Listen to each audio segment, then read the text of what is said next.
Mon nom c'est Georges Ilkouri. Je voudrais vous raconter mon témoignage. Je suis né d'une famille pauvre au Liban il y a 84 ans.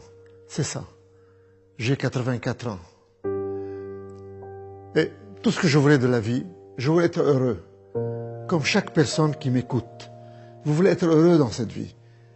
Et c'est ce que je voulais, être heureux. Et je pensais que pour être heureux, il faut avoir de l'argent, beaucoup d'argent.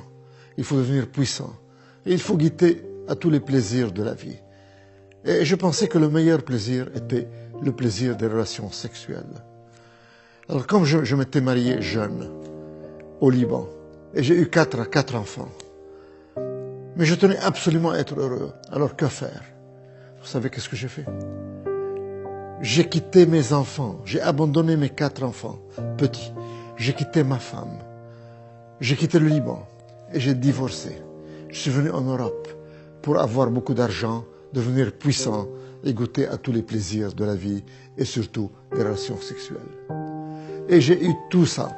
J'ai réussi à avoir tout ça. Je suis devenu très riche. J'ai eu beaucoup d'argent. Beaucoup d'argent. Et je suis devenu puissant.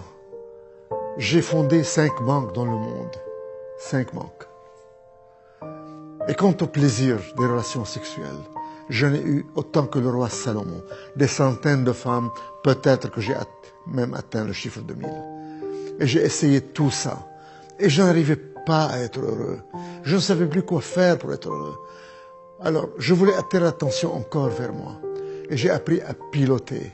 Et un jour où je pilotais un avion Cessna au-dessus de Paris, j'étais seul dans l'avion et c'est moi le pilote.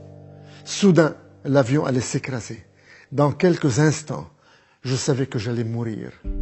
Que pense quelqu'un qui a tout dans la vie?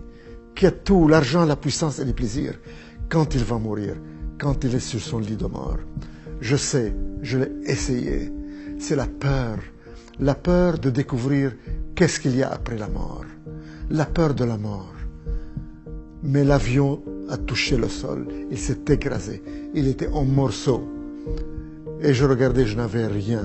Je suis sorti indemne, juste ce doigt était foulé. Et je pensais que c'était par ma propre puissance que j'ai échappé à la mort.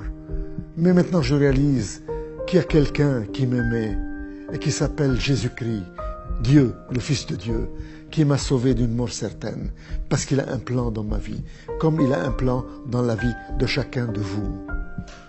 Mais à ce moment-là, il ne m'intéressait pas, et je continuais dans ma vie de débauche et de plaisir et d'argent et de puissance et de sexe. Mais je n'étais pas heureux, je n'arrivais pas à trouver le bonheur avec ces ingrédients. Il y a exactement 20 ans, j'étais encore à Londres, directeur général de 2 banques à Londres et responsable d'une banque aux États-Unis à Houston. Ces 3 banques, je les ai fondées moi-même, de rien. C'est moi le fondateur. En somme, j'ai fondé 5 banques dans le monde. 2 banques à Londres, une banque aux États-Unis, une banque à Bahreïn, dans le Golfe arabe. Et j'ai participé dans la création d'une banque à Genève. Je suis devenu puissant, riche, puissant. J'avais des appartements partout. Mon appartement à Paris était à l'avenue Foch, une des plus belles avenues du monde. Mon appartement aux États-Unis était à New York, au Trump Plaza, un des plus beaux immeubles des États-Unis. Quant à la maison que j'habitais à Londres, un vrai château, a mansion comme disent les Anglais, c'était à Twickenham, à 10 km de Londres. Et j'avais un jardin aussi grand qu'un terrain de football. Le fleuve la Tamise bordait mon jardin. Donc dans mon jardin, je regardais les bateaux passer dans la Tamise. Et je pouvais ancrer un bateau au bord de mon jardin comme on gare sa voiture dans un garage. Voilà le genre de luxe que je vivais. Pour aller chez ma copine américaine, je prenais l'avion Concorde de Londres à New York. J'allais souvent et quand l'avion atterrissait à l'aéroport John Kennedy de New York, il y aurait un hélicoptère qui m'attendait. Je descendais de l'avion, je prenais l'hélicoptère et l'hélicoptère m'amenait juste devant mon appartement au Trump Plaza à New York. Voilà le luxe dans lequel je vivais. Je vous donne encore un exemple de luxe. Le premier ministre du Royaume-Uni, il s'appelait John Major. Il m'invitait à un banquet annuel de banquiers, pour un dîner pour des banquiers. Et je me rappelle, je recevais l'invitation et je déclinais l'invitation du Premier ministre. Je n'étais pas intéressé par le Premier ministre. Je n'étais intéressé que pour moi-même, par mon plaisir, par mon argent, par mon luxe. Tout ça pour être heureux, mais je n'étais pas heureux. Je n'arrivais pas à trouver ce bonheur. Il y a beaucoup d'hommes d'affaires qui nous écoutent. Et je leur dis, ou des femmes d'affaires, vous savez de quoi je parle. Vous avez tout, l'argent, la puissance, les plaisirs, mais vous n'êtes pas heureux. Il y a un vide ici que vous n'arrivez pas à remplir avec la puissance et l'argent et le sexe. Et vous cherchez et vous ne trouvez pas. Moi, j'ai trouvé avec quoi je dois remplir ce vide. En somme, ce n'est pas quoi, ce n'est pas quelque chose, c'est quelqu'un. Et son nom est Jésus-Christ. C'est lui seul, quand il vient dans votre vie, il vient et vous comble ce vide et vous donne la joie et la paix et la satisfaction. Quant à moi, à ce moment-là, il ne m'intéressait pas et je cherchais toujours à être heureux par l'argent, par la puissance, par les relations sexuelles. Mais un jour, chers téléspectateurs, j'ai eu un gros problème. J'étais sujet à un chantage terrible. J'étais sujet à un chantage par une femme qui voulait me détruire, qui m'accusait de harassement sexuel et qui allait tout dévoiler. Et j'allais tout perdre, ma position, mes rentrées, mes femmes, mes copines, tout était perdu. Ça aurait été un scandale à Londres. J'étais patron de 2 banques à Londres, un homme connu, un grand financier. Et le scandale aurait éclaté le lendemain et j'aurais tout perdu. Et quelqu'un m'a parlé de Jésus-Christ qui peut résoudre mon problème. Et j'ai crié, Jésus-Christ, si vraiment tu es le Fils de Dieu, si vraiment tu es Dieu, résous mon problème ce soir et moi je changerai de vie et j'abandonnerai cette vie de débauche. Et je te promets, si tu résous mon problème, je n'aurai plus de relations sexuelles en dehors du mariage. Chers téléspectateurs, à l'instant même, le problème a été résolu, le chantage a disparu et le problème est parti complètement. Et c'est ce grand homme d'affaires, ce grand financier, ce grand homme orgueilleux a fléchi ses genoux. Et je suis tombé à genoux et j'ai crié, Jésus-Christ, qui es-tu? Tu es vraiment Dieu, tu es vraiment le Fils de Dieu. Tu as rempli ton engagement, tu as résolu mon problème. Et moi, à mon tour, je te promets, je change de vie. Plus de sexe en dehors du mariage. Et je veux te connaître, je veux te suivre. Et la personne qui m'a présenté Jésus, qui m'a parlé de lui, a mis sa main sur ma tête et m'a conduit dans la prière du salut. Je suis tombé à genoux, plein de misère, plein de problèmes, plein de lourdeur, plein de maux, le chantage, les péchés. Et je me suis relevé. Tous les problèmes ont disparu, toute l'angoisse a disparu, toute la lourdeur a disparu. Et j'ai senti une joie et un bonheur m'envahir. Et pour la première fois de ma vie, chers téléspectateurs, à l'âge de 65 ans, j'ai reçu ce bonheur que je cherchais durant 65 ans à travers l'argent, la puissance et les relations sexuelles et les plaisirs et que je n'ai pas obtenu. Je viens de l'obtenir gratuitement à l'instant où j'ai reçu Jésus-Christ de Nazareth. J'étais tout étonné, je n'étais plus le même homme. J'ai senti que mon cœur de pierre a été enlevé et remplacé par un cœur de chair, par un cœur de chair. Tout était différent. J'ai remarqué que le ciel était bleu. J'ai remarqué que le jardin était vert avec le gazon. J'étais différent. Mon cœur de pierre a été enlevé et remplacé par un cœur de chair.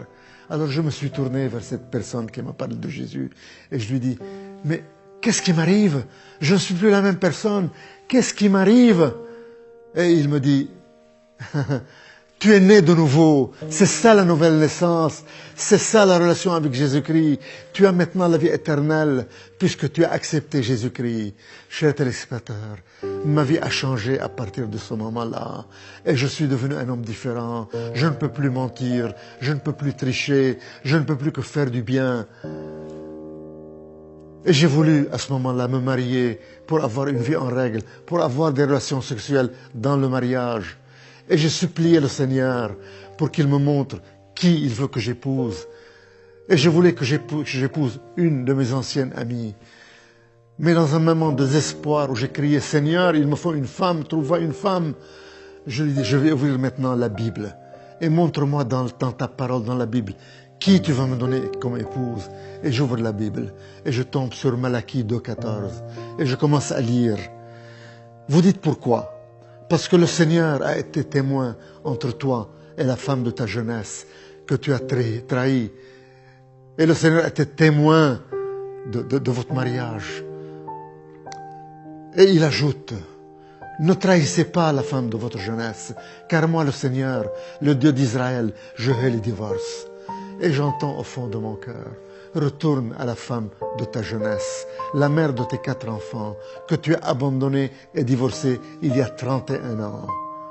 Chers téléspectateurs, après 31 ans de divorce et de séparation avec la mère de mes 4 enfants, j'ai obéi Dieu et je suis retourné à ma femme, à la mère de mes 4 enfants, à la femme de ma jeunesse, et je l'ai épousée après 31 ans de séparation et de divorce. Voilà ce que le Seigneur a fait dans mon cœur et le travail qu'il a effectué dans mon cœur. Et il m'a rendu les années que le diable a volées. Mes 4 enfants m'ont pardonné. Ils sont tous à côté de moi et m'entourent eux-mêmes. J'ai 9 enfants, 9 petits-enfants qui m'aiment. Ils me font la surprise de m'apporter le café au lit. Le Seigneur m'a rendu les années que le diable a volées, comme il veut rendre à chacun de vous les années que le diable a volées. Chers téléspectateurs, ce que j'ai reçu de Jésus-Christ, vous pouvez l'avoir vous-même. Il vous suffit de lui demander. Dites-lui, ouvrez votre cœur et dites-lui, si c'est vrai que tu es puissant, si c'est vrai que tu es Dieu, si c'est vrai que tu es le Fils de Dieu, touche-moi, rends-moi les années que le diable a volées, change ma vie, subviens à mes besoins, montre-toi à moi, donne-moi ce bonheur que je cherche toute ma vie, que je ne trouve pas. Viens dans mon cœur, je te donne ma vie, sois mon Seigneur et mon Sauveur, je vais te servir. Donne-moi la vie éternelle, pardonne mes péchés. Mes frères et mes sœurs, si vous lui ouvrez votre cœur de cette façon et vous lui parlez ainsi, sachez qu'il vous a déjà touché et que votre vie ne sera jamais la même. Sachez que vous êtes né de nouveau, que votre passé a été pardonné et oublié et que vous commencez une nouvelle vie, un nouveau départ avec Jésus-Christ dans une vie de bonheur et de joie, et que vous allez hériter le royaume des cieux, et que vous êtes sauvés, et que vous n'allez plus mourir. Un jour, vous fermerez les yeux, mais vous ne mourrez plus, vous continuez à vivre. Immédiatement, vous passerez en présence de Jésus-Christ au ciel pour l'éternité. Gloire à toi, Seigneur. Seigneur, donne-leur ce que tu m'as donné. Seigneur, enlève le voile qui couvre leur visage. Montre-toi à eux et donne-leur le salut, Seigneur. Qu'ils te découvrent, Seigneur. Qu'ils te servent, Seigneur. Gloire à toi, Seigneur, Roi des rois et Seigneur des seigneurs. Je te donne la gloire d'avoir changé ma vie et de m'avoir rendu les années que le diable a volées, de m'avoir rendu tout ce que le diable m'a volé et de m'avoir donné cette joie et ce bonheur indescriptible. Tu m'as enlevé la peur de la mort, car je sais que je ne mourrai plus, mais que je vivrai, je vis déjà dans l'éternité avec toi, Roi des rois et Seigneur des seigneurs. Amen.